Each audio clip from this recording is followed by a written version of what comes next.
আজ মনে হয় আমি রিক্সা নিয়ে বেরোতে পারবো না। না গেলে উপোস করে থাকতে হবে।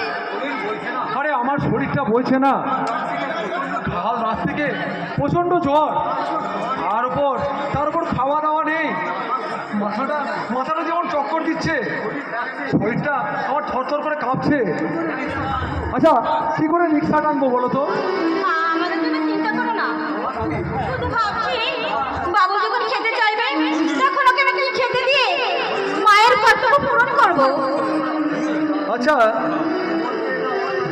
বিমলকে না হয় গিয়ে একবার বলি না যে আমার শরীরটা ভালো নেই রে ভাই, আমাকে তুই 100টা টাকা ধার দে, আমি তোকে কালকেই দিয়ে দেবো। টাকা দেবে তোমায়? যে টাকাটা দিয়ে অপচয় করবে সেই টাকাটা দিয়ে জুতো জোড়া পালিশ করিয়ে নেবে। হে তুমি কি বলছো লক্ষ্মী? বিমল নয় ভুল বুঝে আলাদা থাকে, কিন্তু নিষ্ঠুর নয়। তুমি তো সেই সকালে রিক্সা নিয়ে বেরিয়ে যাও, এদিকে মেজো বউয়ের বন্ধুরা বাড়িতে আসে, ঘি মাংসে গন্ধে মাথা ধরে যায়, কিন্তু কখনো ভুল করে বলে না যে বাবুকে একটু ডেকে খেতে দিই।